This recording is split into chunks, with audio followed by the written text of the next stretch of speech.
Welcome students to my channel Edyonomy by Riya. So हम geography के chapter number 1 resource and development का एक बहुत इंपॉर्टेंट टॉपिक डिस्कस कर रहे हैं, सॉइल इरोजन। अब यहाँ से क्वेश्चन कैसे किस मार्क्स के आ सकते हैं वो मैं आपको पूरी वीडियो के थ्रू आउट भी समझाती रहूँगी, बट बेसिकली सॉइल इरोजन के जो स्टेप्स होते हैं, कैसे आप सॉइल इरोजन को कंजर्व करोगे, वो 5 मार्क्स का क्वेश्चन आ ही जाता है पेपर में। और यहाँ से बहुत सारे 1 मार्क के क्वेश्चंस भी बन जाते हैं। अगर आप बैग एक्सरसाइज देखोगे तो बैग एक्सरसाइज में भी एक दो क्वेश्चन ऐसे हैं जो इस टॉपिक से रिलेटेड है। So let's just start the topic और उसके बाद देखने के बाद आप चेक करना आप बैग एक्सरसाइज सॉल्व कर पाते हो कि नहीं। तो इसके लिए हम सबसे पहले अपने नोट्स में जाएंगे जो कि इंटायरली एनसीईआरटी बेस्ड नोट्स हैं, ठीक है। और इस नोट्स के अंदर जो भी लाइंस लिखी हुई हैं वो एक सिंप्लीफाइड वर्जन है एनसीईआरटी की लाइंस का। सो हम अपने लास्ट टॉपिक की तरफ आ रहे हैं जिसका नाम है सॉइल इरोजन। सॉइल इरोजन के अंदर देखो, सबसे पहले जो फर्स्ट लाइन वो बता रहे हैं उसमें वो ये बता रहे हैं कि जो सॉइल इरोजन होता है वो removal of top layer of soil होता है, ठीक है। जब अब क्या है ना, सॉइल प्रोफाइल का एक डायग्राम है आपकी बुक्स के अंदर, तो उसके अंदर सॉइल प्रोफाइल का क्या मतलब होता है कि ये ग्रास है या ये ट्री है, तो ये वाली जो लेयर होती है ये टॉप लेयर होती है सॉइल की। और उसके बाद नीचे प्रोफाइल्स होती हैं, प्रोफाइल मतलब होराइजन ए बी डी ऐसे करके होता है। तो ये सिर्फ टॉप लेयर की बात कर रहे हैं कि जब top layer of soil remove हो जाती है विंड से, वाटर से, तो इस कंसेप्ट को हम सॉइल इरोजन बोलते हैं। अब ये जो सेकेंड लाइन है कि process of soil erosion and soil formation go simultaneously. Simultaneously का मतलब होता है टुगेदर। जैसे फॉर एग्जांपल यहाँ आप खड़े हो प्लेस ए में और यहाँ आपका फ्रेंड खड़ा है प्लेस बी में, तो यहाँ पे मिट्टी पड़ी हुई है, राइट, और उसकी प्लेस में मिट्टी नहीं है। हवा बहुत तेज़ चलती है तो यहाँ से मिट्टी उड़ जाती है और सारी की सारी मिट्टी कहाँ गिर जाती है, इस प्लेस पे गिर जाती है, ठीक है। तो प्लेस ए पे तो सॉइल इरोजन हुआ है क्योंकि आपकी जगह से मिट्टी इरोड हो गई है, चली गई है। लेकिन बी प्लेस के अंदर सॉइल फॉर्मेशन हुआ है। फॉर्मेशन का क्या मतलब है कि वहाँ पे डिपॉजिट हुई है, सॉइल आई है नई। या फिर हम ये भी कह सकते हैं कि मिलियंस ऑफ ईयर्स के साथ सॉइल ब्रोकन डाउन होकर due to process of weathering बनती रहती है, ठीक है। तो ये कहीं से सॉइल जा रही है, कहीं सॉइल आ रही है। अब सॉइल इरोजन की टाइप्स क्या होती है, तो सबसे पहली जो टाइप है वो गली इरोजन होता है। सबसे पहले मैं आपको एक फोटोग्राफ दिखाऊंगी और उस पर समझाने की कोशिश करती हूँ कि गली इरोजन है क्या। तो आप ये वाली इमेज को नोट करो।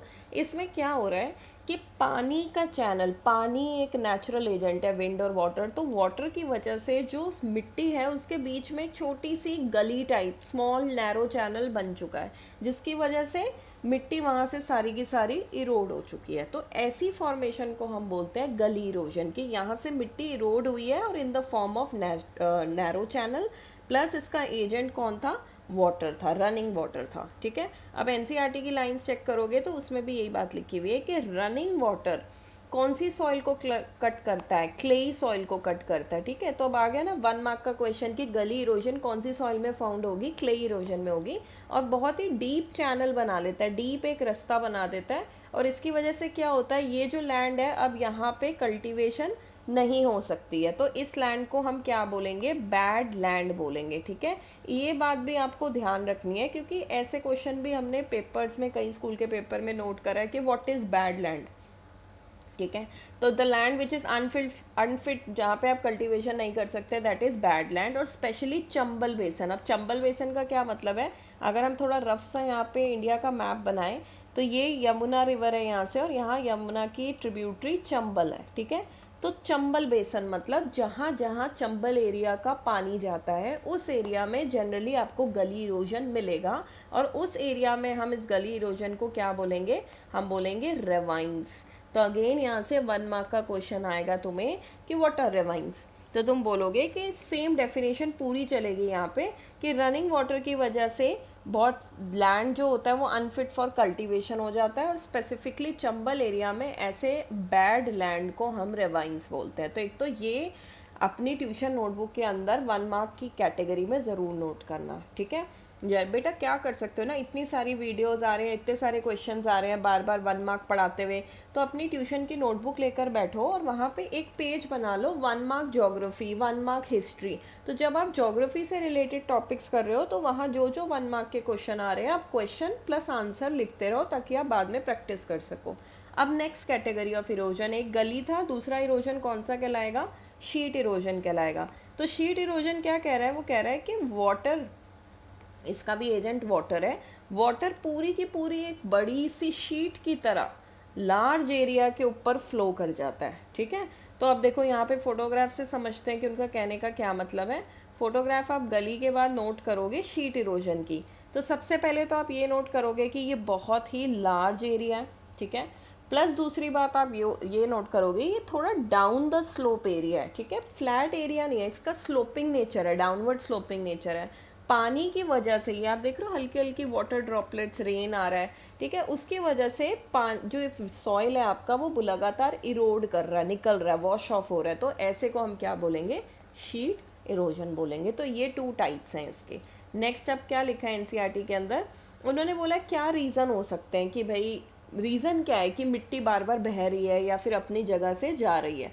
तो जो रीज़न है इसका, उसका है नंबर 1 कि आपने जो फार्मिंग करी है उसका कोई गलत मेथड यूज़ किया है फार्मिंग का। इसका कहने का क्या मतलब है कि जैसे आप फार्मिंग के लिए मिट्टी को प्लो करते हो, ठीक है, तो अगर आप एक डायरेक्शन में प्लो कर रहे हो, मिट्टी को खोद रहे हो तो ठीक है, लेकिन कई बार अगर आप कभी ऐसे प्लो कर रहे हो, कभी ऐसे प्लो कर रहे हो, मिट्टी के ऊपर कैसे भी आप प्लोइंग करने की कोशिश कर रहे हो, तो जो मिट्टी होती है वो लूज़ कर जाती है, ठीक है, लूजन मिट्टी हो जाती है, लूजन सॉइल हो जाती है, जिसकी वजह से वो ईजिली आपकी इरोड हो जाती है। तो देखो ploughing in the wrong way like up and down, आप नीचे ऊपर मिट्टी को कर रहे हो तो मिट्टी अपनी जड़ों से लूज हो जाती है।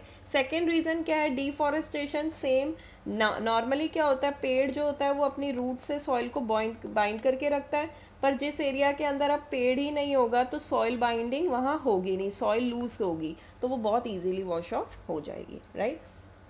Best part of this topic is this, methods to conserve soil erosion. अब जो यही टॉपिक है ना वो अकेला 5 नंबर का वेटेज रखता है अपने पेपर्स के अंदर, और इसके अंदर काफ़ी सारी 1 मार्क की क्वेश्चंस भी बच जाएंगे।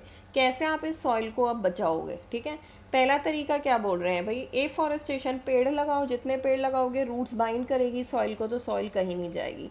दूसरा मेथड कॉन्ट्योर प्लोइंग। अब कॉन्ट्योर प्लोइंग के लिए हम सीधा इमेजेस की तरफ आते हैं। सो हम इमेजेस के अंदर सबसे नीचे जाएंगे, हमारी इमेज कॉन्ट्योर प्लोइंग। अब क्या कह रहे हैं ये लोग, वो कह रहे हैं कि जैसे नॉर्मली अगर मैं इसका रेप्लिका करके एक और हिल बना देती हूँ यूँ, अब बारिश आ रही है, ठीक है, ना पेड़ है ना कोई इसमें ऑब्स्ट्रक्शन है, बारिश आती है तो सारी मिट्टी नीचे वॉश ऑफ होने स्टार्ट हो जाती है, तो इस प्रोसेस को क्या कहोगे, सॉइल इरोजन। बट अगर मैं यहाँ पे ऐसे पैरेलल लाइंस जिनको हम बोलते हैं कॉन्ट्योर्स, अगर मैं इस हिल के ऊपर, स्मॉल साइज हिल के ऊपर ऐसे पैरेलल लाइंस के अंदर कोई घास लगा दूं, छोटे छोटे क्रॉप्स लगा दूं, तो होगा क्या, होगा ये कि जब बारिश आएगी यहाँ पे तो जो भी मिट्टी नीचे जाने की कोशिश कर रही है वो इन घास के अंदर फंस जाएगी, ठीक है, घास will act as an obstacle. फिर थोड़ी सी मिट्टी अगर यहाँ से वॉश ऑफ होने की कोशिश कर रही है पानी के साथ तो वो इस लेयर ऑफ घास में फंस जाएगी, तो आपकी मिट्टी कहीं नहीं जाएगी, मिट्टी उसी में बस शिफ्ट होके थोड़ा राइट लेफ्ट हो जाएगी, बट आपका सॉइल इरोजन नहीं होगा, ठीक है। तो देखो पहली बात है, ये जो कॉन्टूर लाइंस होती हैं ये थोड़ी पैरेलल नेचर की होती हैं, पैरेलल डायरेक्शन के अंदर ये सारी ग्रासिंग आप करोगे, ऑल अराउंड द हिल ये चलेगा सर्कल्स, ठीक है, तो फिर इसको बोलते हैं कॉन्ट्योर प्लोइंग। तो दी सर्कल्स आर कॉल्ड एज कॉन्ट्योर्स, और इन सर्कल्स पे आपने प्लो करना है, प्लो मतलब कि कुछ बोना है, कोई घास लगानी है, कोई क्रॉप लगाना है, तो इससे आपका इरोजन बच जाएगा, राइट। अब उसके बाद एक और ऊपर देख लेते हैं, स्टेप फार्मिंग। स्टेप फार्मिंग का क्या मतलब है बेटा, आप कितनी बार पहाड़ों में घूमने गए होगे तो आपने देखा होगा कि जैसे ये पहाड़ है, राइट, इसको थोड़ा सा छोटा करते हैं इमेज को, हाँ, अब जैसे ये आपका पहाड़ है तो वही सेम कंसेप्ट है, बारिश आएगी तो इसमें से सारी मिट्टी नीचे है, वॉश ऑफ होने का हमेशा एक रिस्क रहेगा। तो आप क्या कर सकते हो, आप इसको स्टेप्स में काट सकते हो। स्टेप्स में काटने का क्या मतलब है, आप यहाँ पे ऐसे करके इसके स्टेप्स निकाल सकते हो। इससे होता क्या है, जो सॉइल का जो फ्लो जा रहा होता है डाउनवर्ड वो लूज कर जाता है, स्लो कर जाता है, क्योंकि आप खुद सोचो सीढ़ियाँ हैं, ठीक है, एक फ्लैट सरफेस है, आप पानी यहाँ से डाल रहे हो तो पानी सीधा नीचे पहुँच जाएगा, लेकिन आप पानी यहाँ डालोगे इस पॉइंट पे तो पानी बहुत धीरे धीरे नीचे आना स्टार्ट करेगा, और हो सकता है पूरा नीचे लास्ट में थोड़ा सा ही आए, सारा पानी इन्हीं स्टेप्स पे रह जाए। तो वही कंसेप्ट हम यहाँ यूज़ करते हैं कि आप इस इमेज के अंदर देख पा रहे हो, इस इमेज में क्या हो रहा है कि उन्होंने जो स्लोप है पूरा का पूरा उसको कट कर रखा है छोटे छोटे स्टेप्स पे, और छोटे छोटे स्टेप्स में उन्होंने कुछ ना कुछ घास ग्रो कर रखी है। ठीक है, तो बस आप नोट करो स्टेप फार्मिंग और कॉन्टूर प्लोइंग ऑलमोस्ट सेम है, बस ये है स्टेप फार्मिंग हायर हिल्स के लिए होता है, कॉन्टूर प्लोइंग लोअर हिल्स के लिए होता है। कॉन्टूर लाइंस पैरेलल लाइंस होती हैं, ये पैरेलल नहीं होगा। पैरेलल का क्या मतलब है, नहीं होने का क्या मतलब है, हो सकता है यहाँ कटिंग हो रखी है, हो सकता है यहाँ थोड़ी सी कटिंग हो रखी है, तो मतलब कोई भी वे ऑफ स्टेप फार्मिंग चल सकता है इसके अंदर। ठीक है, तो पहले एनसीईआरटी की लाइंस को चेक कर लो क्या बोल रहे हैं। देखो कॉन्टूर प्लोइंग में तो वही सेम लाइंस है, प्लोइंग अलोंग द कॉन्ट्योर्स, क्योंकि आपको वाटर के फ्लो को स्लो डाउन करना है। टेरिस फार्मिंग, बेटा टेरिस फार्मिंग को ही स्टेप फार्मिंग बोलते हैं। ठीक है, तो पेपर में चाहे स्टेप फार्मिंग है चाहे टेरिस फार्मिंग है, one and the same thing. अब इसके अंदर क्या बोल रहे हैं कि आपने स्लोप से क्या कट आउट कर लिया, स्टेप्स कट आउट कर लिए। ये स्लोप था और आपने स्लोप में से स्टेप्स निकाल दिए। ठीक है, तो एक काइंड ऑफ टेरेस बन जाती है एक के नीचे। इससे क्या होता है, वही इरोजन कम हो जाता है। ठीक है, कहाँ ये आपको मैक्सिमम नज़र आएगा, वेस्टर्न और सेंट्रल हिमालयाज में। ये बात बहुत ध्यान रखना, वेस्टर्न एंड सेंट्रल हिमालयाज का क्या मतलब है। अगेन हम अगर इंडिया का मैप ट्राई करते हैं तो भी सेंट्रल हिमालयाज लाइक मध्य प्रदेश के हिमालयाज हो गए। ठीक है, वेस्टर्न हिमालयाज का क्या मतलब है यहाँ पे कि भाई इस साइड पे नॉर्थ वेस्ट रीजन के जो हिमालयाज होते हैं उधर आपको ये मिल जाएगा। ठीक है, ये क्वेश्चन आई थिंक यही वाला जो क्वेश्चन है यही बैक एक्सरसाइज का क्वेश्चन है कि टेरेस फार्मिंग कहाँ कहाँ मिलेगा आपको, तो आप कहोगे वेस्टर्न एंड सेंट्रल हिमालयाज में मिलेगा। चलो नेक्स्ट अब हमारे कितने रह गए हैं, 2 टॉपिक रह गए हैं, स्ट्रिप क्रॉपिंग और शेल्टर बेल्ट्स रह गए हैं। इमेज देखो, इमेज से ज़्यादा अच्छी मेमोरी क्रिएट होती है, तो इसलिए मैं प्रेफर करूँगी कि आपको इमेज के थ्रू पढ़ाऊँ। स्ट्रिप क्रॉपिंग में क्या करना है आपको अपने लैंड को स्ट्रिप्स में डिवाइड करना है, जैसे इन्होंने कर रखा है, स्ट्रिप्स के अंदर डिवाइड कर रखा है। ठीक है, अब इस स्ट्रिप्स में क्या करना है, क्रॉप ग्रो करना है, ग्रास ग्रो करना है, क्रॉप ग्रास। तो ऑल्टरनेटिवली आपने क्रॉप और ग्रास को ग्रो करना है। होगा क्या कि कभी भी मिट्टी अगर इरोड होने की भी कोशिश करेगी तो वो ये ऑब्स्ट्रक्शन कॉज करेगा, ये उस मिट्टी को रोक देगा। वो ग्रास के अंदर वो मिट्टी हमेशा फंसी हुई रहेगी, तो आपका क्रॉप आपकी जो सॉइल है वो कहीं नहीं जाएगी। ठीक है, तो वही है slow down the run of. Run of का क्या मतलब होता है, बहना या फिर इरोजन। वो जो इरोजन हो रहा है सॉइल का वो नहीं होगा और सॉइल आपकी हमेशा ट्रैप्ड रहेगी। Next shelter belt. Shelter belts को पहले मैं समझाती हूँ डायग्राम के थ्रू। जैसे ये आपकी फील्ड है और आपने फील्ड के चारों तरफ एक सपोज करो बेल्ट बना दी है। अब इस बेल्ट पे आपने क्या करना है, बड़े बड़े पेड़ लगा देने हैं चारों तरफ। ठीक है, अब उससे होता क्या है कि अगर आपकी फील्ड की मिट्टी इरोड होने की कोशिश भी करे तो ये जो बड़े बड़े ट्रीज हैं, छोटे छोटे ट्रीज हैं, राइट, एक बड़ा ट्री एक छोटा ट्री, ऑल्टरनेटिवली जो ये ट्री का नेटवर्क आपने बिछा दिया है ये उस मिट्टी को इरोड होने से हेल्प करेगी, specially in case of wind erosion. क्योंकि फ्लैट लैंड है, फ्लैट लैंड में विंड चलेगी तो वो सॉइल को इरोड करती हुई ले जाएगी। तो आपने क्या करना है, बीच में उसके ऑब्स्ट्रक्शन डाल देना है, एक बड़े बड़े पेड़ डाल देने हैं, सो दैट वो हिंडर करे, स्लो डाउन करे उसकी स्पीड को। ठीक है, कहाँ ये कंसेप्ट ज़्यादा आपको नज़र आएगा, ये कंसेप्ट मुझे वहाँ नज़र आएगा जैसे ये रोड चल रहा है, हाईवे चल रहा है। ठीक है, ये हाईवे है, अब हाईवे के साइड पे फील्ड्स होंगी। अब फील्ड है, क्रॉपिंग हो रही है यहाँ पे, लेकिन मुझे तो पूरा डर है ना कि भाई मेरी जो क्रॉप की जो मिट्टी है वो कभी भी इस रोड पे आ जाएगी तो वो तो वेस्ट हो जाएगी सारी अच्छी उपजाऊ मिट्टी। तो मैं इस केस के अंदर क्या करूँगी, मैं रोड के साइड पे एक लेयर ऑफ ट्रीज, एक बेल्ट ऑफ ट्रीज प्लांट कर दूंगी। ठीक है, सो दैट क्या होगा, जो मेरी फील्ड की मिट्टी है वो ऑब्स्ट्रक्शन कॉज करेगा एक ट्री उसको, और वो वापस से मेरी फील्ड में आ जाएगी। तभी आपने देखा जब आप हाईवेज पे ट्रैवल करते हो और लेफ्ट हैंड साइड पे आपके फार्म्स होते हैं, खेत होते हैं, तो वहाँ पे आपको एक ट्रीज़ की एक लाइन नज़र आएगी, बड़े बड़े ट्रीज़ की। तो ये क्या एक्ट करते हैं, they act as a shelter belt. ये बेल्ट ऐसी है जो शेल्टर देगी आपकी मिट्टी को। ठीक है, एनसीईआरटी की लाइन्स देख लेते हैं अब इसके अंदर क्या है। सबसे पहले हम देखते हैं स्ट्रिप क्रॉपिंग के अंदर क्या है, क्या वही कंसेप्ट है जो हम पिक्चर में नोट कर रहे हैं। तो देखो क्या बोला उन्होंने कि लार्ज फील्ड को आपने छोटी छोटी स्ट्रिप में डिवाइड करा और बीच बीच में आप उस स्ट्रिप्स में क्या ग्रो कर रहे हो, ग्रास। ग्रास क्या करेगी, विंड अगर आती है तो उसके फोर्स को हिंड्रेंस कॉज करेगी, ब्रेक करेगी उस फोर्स को।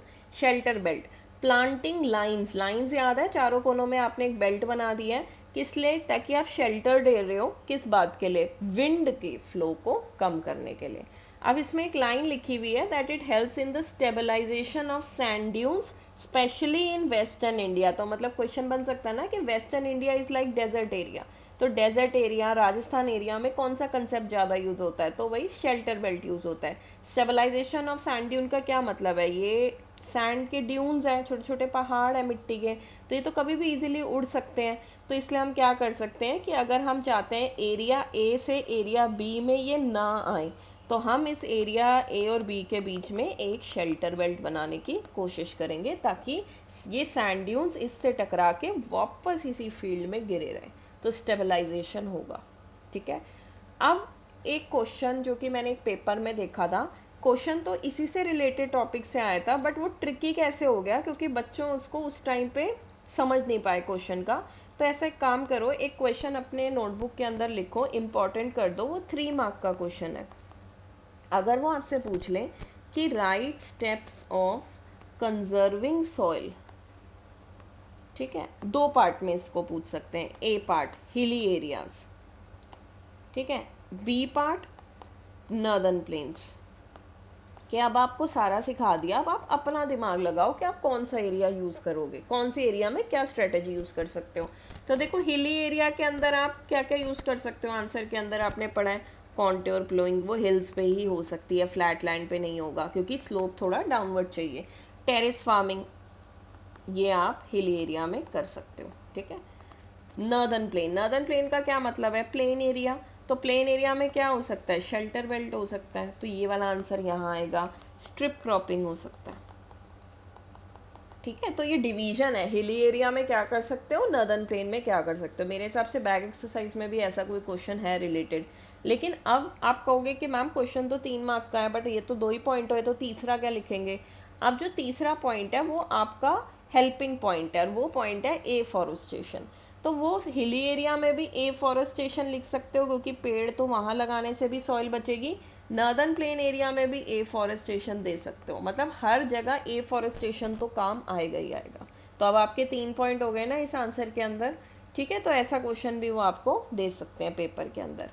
सो आई होप बेटा आपको ये कंसेप्ट क्लियर होगा सॉइल इरोजन का। कोई और डाउट होगा तो आप कमेंट कर सकते हो, मैं उसको एक्सप्लेन कर दूंगी डाउट को, या फिर एक वीडियो बना दूंगी उस पर्टिकुलर टॉपिक में through out social science class 10th का। और please like, share and subscribe this video, अपने फ्रेंड्स के साथ शेयर करो सो दैट ज़्यादा से ज़्यादा ये कंसेप्ट की क्लैरिटी बच्चों को मिले। ठीक है, thank you so much for watching the video, thank you.